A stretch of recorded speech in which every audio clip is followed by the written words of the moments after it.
Hey, how's everybody doing? Personally, I have spent the weekend completely devoted to reading, absorbed in a novel in a way that I haven't had the dedicated space for only reading in a second, and have fully appreciated, and I can't wait to dive more into that book with you later this week. But for today, we are here to wrap up February reading. Now, even with the extra day, I didn't get to as many titles in February as I did in January because, let's be real, I wasn't going to be able to keep up that pace all year. I think I did 15 in January and I did around 10 in February, but there is a lot to dive into. Some we have already talked about more in depth in Feature Fridays, and if you go to those videos, it will be a more involved discussion dedicated to solely those titles, but here we'll give kind of the broad swaths. So to start it off with the title that was featured in a Feature Friday, we have The Indications by Crystal Sutherland, which was her, or is her, highly anticipated follow-up to House of Hollow. And it has a similar kind of energy and vibe to it while also being completely different and its own thing. As I indicated in that video, if House of Hollow is a dark fairy tale, this is a dark fantasy murder mystery. We have witches, we have spells, we have demons, and we have a lot of anger. It really is rooted in women's rage. Gee, I wonder why. It is young adult, but I would argue that it falls on the older side of young adult. One of our characters is kind of slinking around a college campus, and all of our characters are dealing with really weighty things. Not that younger readers can't deal with weighty things, but just the way it's approached, and especially the tone of things, the violence here, and the way it doesn't shy away from that violence and that rage. Everything feels a little older because of that. We are following three different protagonists here, three different specific storylines and objectives for these characters, starting with Emer, who comes from a long line of witches and is on the run from a witch hunter who slaughtered her entire family. And she has kind of carved out a new space for herself doing spell work for particularly women who are desperate. And she feels like she's providing a service in that until the women that she has done this spell work for start showing up dead. And this puts her in the path of both Jude and Zara. Jude comes from a very wealthy family, but has been essentially disowned after some spell work gone bad, and she's attempting to find a fix for this bad spell work, for these kind of clashing demons that have attached to her soul, as spell work involves giving a bit of yourself to a demon, having that connection there. And Emer is living always in the shadow of a very specific demon that is waiting for her soul, essentially. But Jude has attempted to do the spell work herself. She has bungled it, and now she is constantly attempting to find a fix for that, which puts her in the path of Zara, whose sister, whether she knows it or not, has been involved in spell work and has been in touch with Emer. But most notably, Zara's sister is one of the first victims of this killer that is going after these young women. But Zara is convinced that she can bring her sister back and is very much interested in kind of necromancy. Jude and Zara encounter each other at the same crime scene, both looking for answers to their own problems, but this puts them in the path of Emer, and then all of them are trying to solve the mystery of this murderer, especially because their lives are now in danger. I really enjoyed the characters here. I enjoyed the sharpness of them.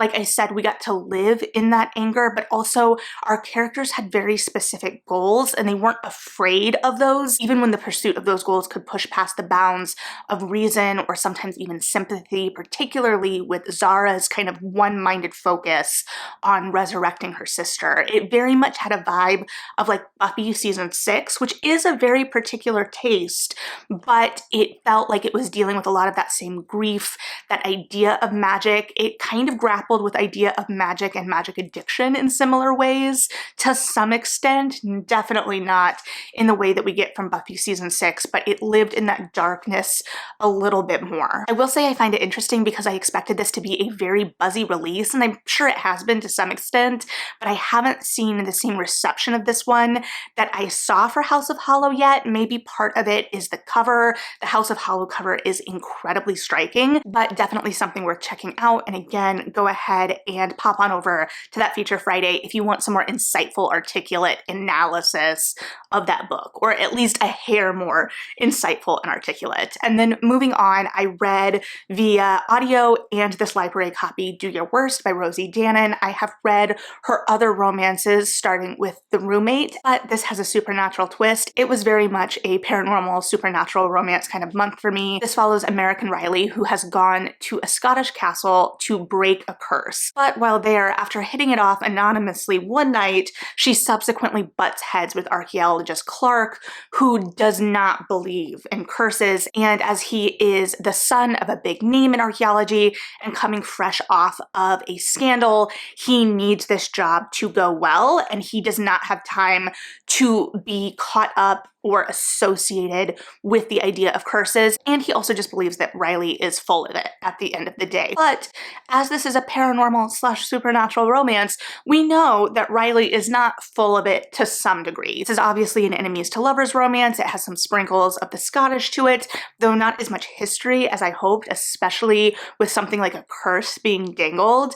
And honestly, I have read reviews that really love the enemies to lovers approach in this. I've heard reviewers say that in this book, they actually were enemies, when we know that enemies to lovers has been watered down a little bit recently in the kind of emphasis on tropes in marketing. I have been an enemies to lovers fan for a long time, but I recognize that there are differing degrees of success in the execution of that, but also subjectivity in the successful execution of it, in that I didn't love the enemies to lovers approach in this. I felt like it was kind of contrived. There was a lot riding on that initial attraction and them kind of trying to work through that attraction and realizing that the other is essentially the enemy to them, but I just didn't understand. The stakes didn't feel weighty enough, and I appreciate that in the sense that it was adding or attempting to add that sexual tension into the mix, but I ultimately didn't think that for me it blended seamlessly enough. And again, some of the curse aspects felt more like a backdrop to me and didn't feel as fully integrated. So it unfortunately just didn't fully stick the landing for me. And part of that may be that this fits more into like the rom-com bucket in a lot of ways. And I am realizing that I struggle more with like rom-com versus more traditional romance. And I think some of that may come down to character development or character depth potentially, and how a lot of rom-coms, it's more situational. No, that's drawing too broad of strokes, and that's also not to say that I don't enjoy a rom-com. So I don't know what exactly about this didn't fully work for me, but I needed a little bit more from it than I got. But then I, like everyone else, listened to Bride. Well, not everyone else listened, but a lot of people listened or read Bride by Ali Hazelwood last month. And by all accounts, this probably shouldn't have worked for me. The world building was a little ridiculous. I mean, it references green blood, but at the same time, the ridiculousness kind of worked. And I actually just was able to kind of completely buy into this and just go along for the ride and have a great time. Did it adopt some Omegaverse concepts into the mainstream? Yes. Was it a little surreal to see those in fiction? Listen, I know they've been in fiction, but in fiction in this way, to this kind of promotional degree, yes. Like, I remember watching the Omegaverse kind of move across fandoms within fanfiction spaces, but I am primarily a fanfiction lurker and have been since I was an adolescent. Needless to say, though I am a little ashamed to admit it, I was aware of where we were kind of stemming from in relation to this book, but it did approach it from more of a rom-com angle. So listen, I'm already contradicting what I was trying to posit in the last book. So I actually really enjoyed this. Again, I think I'm just to the point with Ali Hazelwood where I'm along for the ride. I enjoy the tropes. I enjoy the kind of plot beats we get from her. We often have that third-party outside instigator, which I have talked about loving, and I just kind of know what to expect now. I think I stumbled on the novellas, but have really enjoyed my time with her novels. And this kind of paranormal framework, I think, allowed for the suspension of disbelief, like I hoped it would, for some of the things that I had a harder time buying into in a more realistic setting, or that I kind of have to turn my brain off a little bit more for. And it just allows some of the things that she gravitates toward, like very large man, very petite woman, to work for me in a new way. That being said, we also still have Hazelwood hallmarks, such as very, very intelligent woman who was also very, very dumb, which I can also appreciate. Actually, to read a text that I sent to one of my friends in Romance Book Club, I said, which the classic "we're mates but we can't" fit so well. Also classic AH, she doesn't know they're mates because she's an idiot. I mean, come on, we all knew that mates was going to play into this, although Misery, because yes, her name is Misery. But again, It's just an unhinged vampire werewolf world, and so I can go with it because it is a little ridiculous. But Misery is very slow on the up and up about the mates thing, which does keep us from getting a little bit more of that like touch her and die energy that is really fun in like a mate scenario. But listen, we still got enough. We got a really nice partnership between our two leads, and it was just a good time. And then I read Escaping Mr. Rochester by L.L. McKinney, which I did a Feature Friday on as well, but it is a young adult reimagining of Jane Eyre through the perspectives of Jane and Bertha, with Mr. Rochester as, unsurprisingly based on the title, a very obvious villain. It's like an updated Wide Sargasso Sea for teens. I really enjoyed getting both of these perspectives. I think that McKinney's interpretation of Jane was really interesting and fresh, and I really liked what she did with Bertha, because Bertha is a hard character in terms of what we have from her textually, but also in terms of plot. She is trapped in a room, and in terms of action, what do you do there? And I think that the way McKinney maneuvered that was done really well in terms of both giving her action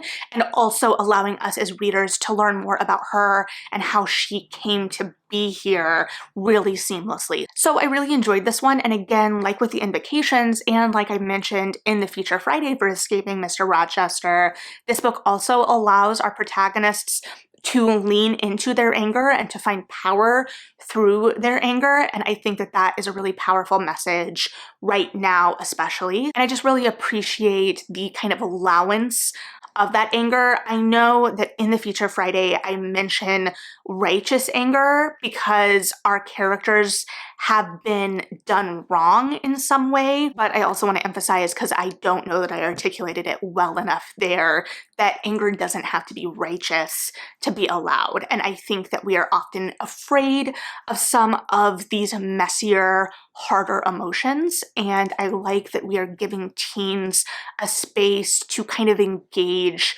with that and to kind of build up that emotional intelligence through fiction. And then because I had such a great time with Bride, I was really feeling the paranormal romance. And I remembered I had at least one title in my hoard of Libro.fm audiobooks that fit the bill in terms of paranormal romance. And yes, I do sometimes go through the sales section and just hoard up on romances that I won't touch for years. I mean, don't we all? But that romance was Immortal Born by Lindsay Sands, which is part of a much longer series that I have not read. According to Goodreads, number 30, in fact. And if you had told me that this book came out in 2004, I would have believed you. To be fair, the series may have started around 2004, but this title came out in 2019, and I would argue that you can't read this as a standalone, because I read this as a standalone, and when I tell you I really did not enjoy this book, I am being polite. And listen, as I have said, I came up on paranormal romance in the 2000s,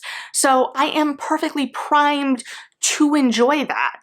And this did not work. It was very referential in that there were a lot of characters that I could tell came from prior books, which fine, I love that fan service of like slipping older characters in, but generally they're up to something else in the narrative.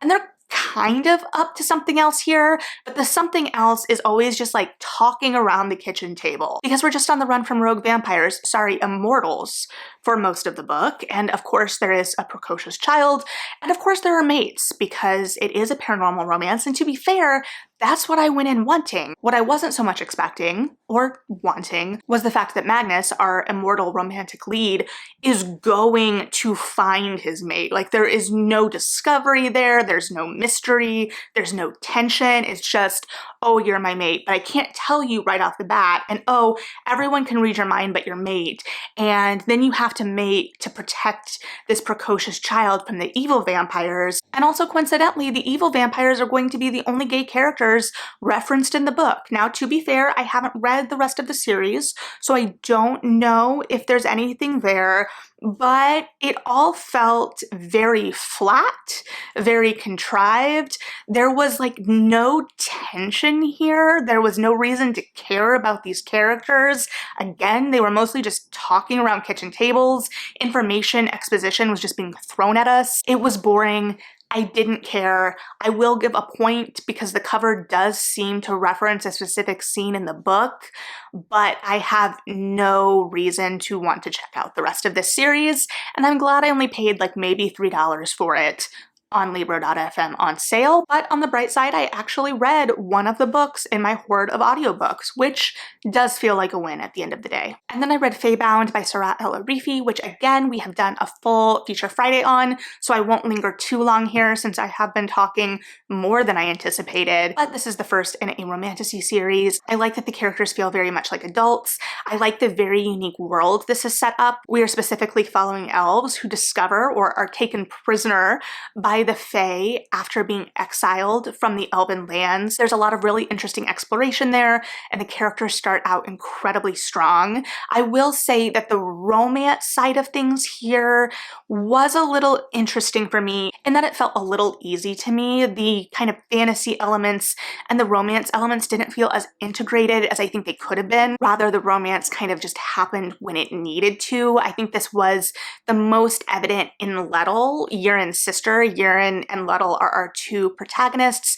Urien has been exiled and Lettel follows her, and I was really on board with Lettel's romance at first, and I'm sure I will be again, but it stumbled a little bit for me in that it became very easy in a way that I think there was an attempt to have a little bit more tension there, a little bit more angst, a little bit of, oh, I can't. But as a reader, that I can't felt kind of contrived rather than a real obstacle. Now, by the end of the book, which it sticks the landing so well, there is a little bit more buy-in there, and I'm very interested to see where we're gonna go from here. And we also have a romance with Urien, which is more complicated, and I buy the kind of obstacles there a little bit more because it is a more traditional enemies to lovers kind of scenario, but there is a real enmity there and real reason for that enmity there. So I really liked how that was handled. I also really enjoyed that we have a lesbian romance at the center of this romantasy series. So I'm very interested to see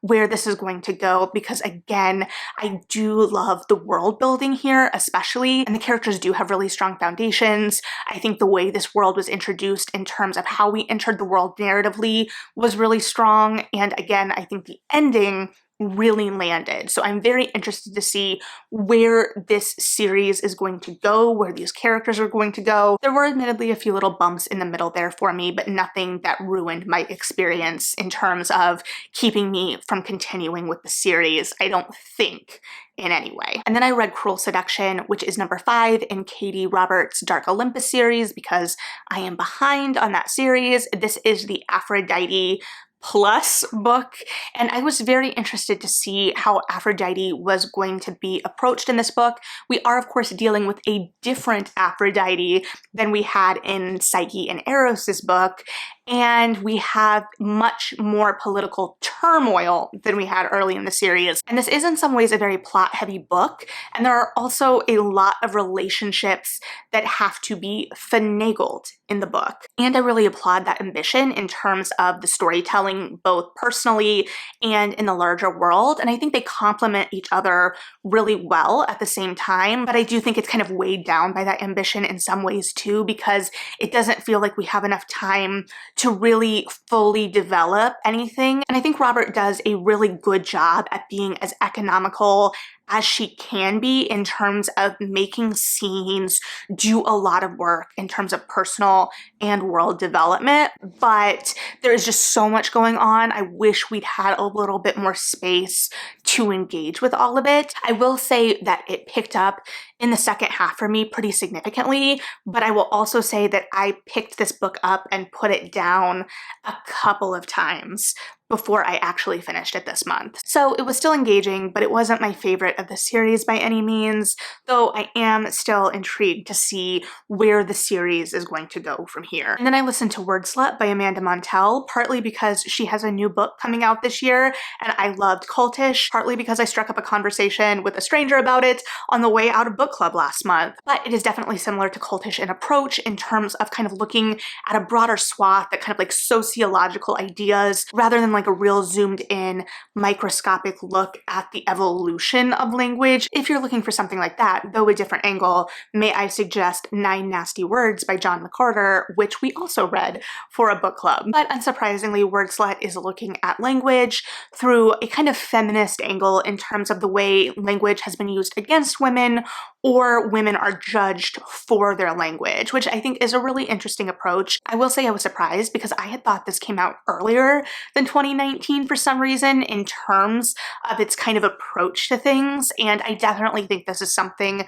I will revisit to kind of further unpack. I was particularly interested in this read through in the section on vocal fry because I have been very interested in that and also probably a little paranoid about that because we've obviously seen vocal fry adopted more by women, but then it also being used against women. And speech patterns and the fads of speech patterns are fascinating. The regionality in some ways, if we're looking at something like Valley Girl, and it does draw a kind of correlation between Valley Girl and vocal fry, but the way that you can inadvertently pick some of these behaviors and patterns up. And I admittedly sometimes find myself wondering if I am slipping into those kinds of speech patterns. In the same way that in college in an acting class, I became a little bit more aware of the way I utilized my voice, not to any significant amount, but especially aware that I had a tendency at the time to pitch up.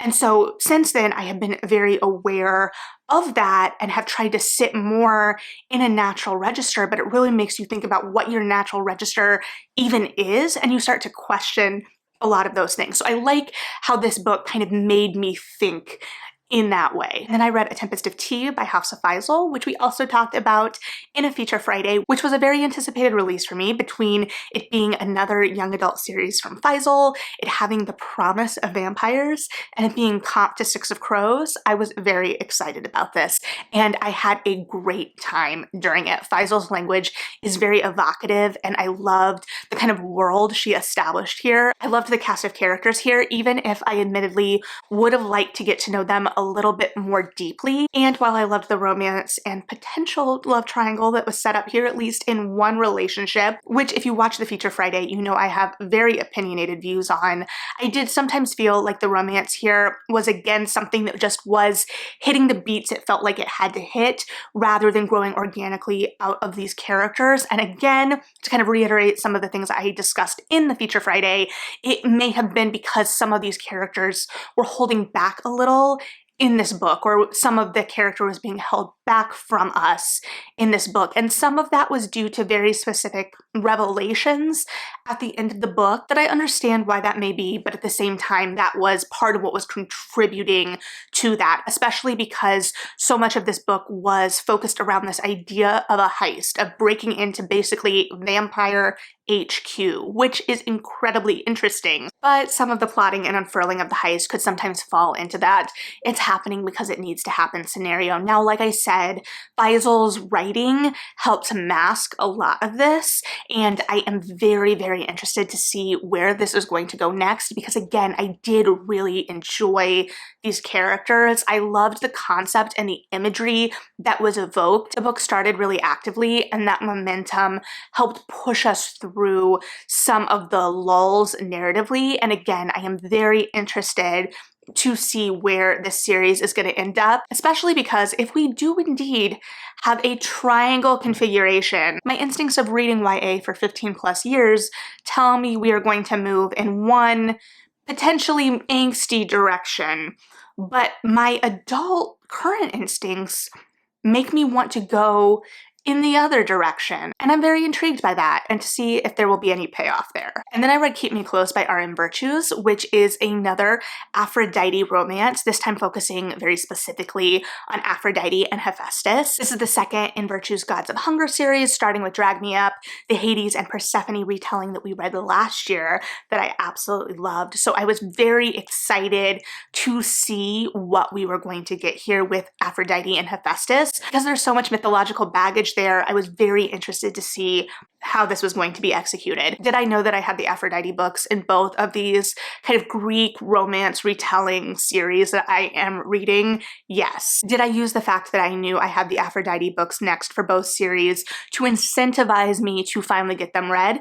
Yes. Initially, I had envisioned doing a video kind of looking at both of their interpretations and approaches to the Aphrodite myth, kind of going back to my exploration of Eros and Psyche in a different way, but I don't know if I'm going to do that video. But I really enjoyed the way it was approached here because this was essentially a bodyguard romance, and I really enjoyed the characterizations of Aphrodite and Hephaestus here. There was tension. There were like inklings of enemies to lovers. I mean, if you know the myth, there is that and baked in, right? But it felt natural here. It felt like kind of clashing of personality that they had to get over, and we did get the HEA, and I just really liked that tension with the forced proximity of the bodyguard scenario and just the idea that both of these characters were good people that were just kind of butting heads. The more intimate scenes were admittedly not really my speed. I don't remember having an issue with the Hades and Persephone scenes, so I think it's just a matter of personal taste in terms of how these dynamics played out for this particular couple just not being my thing. Additionally, the pacing was interesting in that there were some bits in the middle where it felt like it was stalling a little bit, but again, Virtues has a really strong voice, so that helped a little bit there. Additionally, a caveat is needed because I was reading this with fever brain after my fever kind of got to a place where I could, you know, open my eyes. This was like the only thing I could focus on, so I was kind of in a limbo mentally myself. So take that analysis with a slight grain of salt because I don't know if my sense of time was really to be trusted. And that's the final book I read for the month. Though, if I told you I DNF'd a book this month, like really DNF'd, not told myself mentally that I would come back to it later, but was like, I'm not gonna finish this, would you clap for me? Because that feels like a milestone for me. I mean, I've DNF'd before, but I will admit that it is a weakness of mine that I'm not great at DNFing, or again, will kind of lie to myself and tell myself I will come back to this later and then not do that, which I think my intentions are always to go back to it later, so we'll see. But I DNF'd the audiobook for Pucking Around by Emily Rath this month. Make a case for me if you think I should read this book, but I just couldn't get into it. The writing, the kind of scenario, the length, it felt unnecessarily bloated even at the beginning of the audiobook, and we started in a very particular kind of tone and place so early that it felt like that was where we were going to be for 24 hours. And I just didn't know if I was in the mood for that, considering I knew nothing about these characters yet. So while I had checked this out from the library because I saw it making the rounds and I was interested based on the discourse, I don't know that that's going to be the book for me. But again, if you think that I should give it another shot, let me know. But as of now, it is sitting very solidly on my DNFs. And with that, let me know what you read this month. If you DNF'd anything this month, what you liked, what you loved, what you didn't love, let me know what you're feeling. But as always, thanks for hanging out and listening to my thoughts. Like and subscribe if you feel like it. Read something good. And yeah, bye.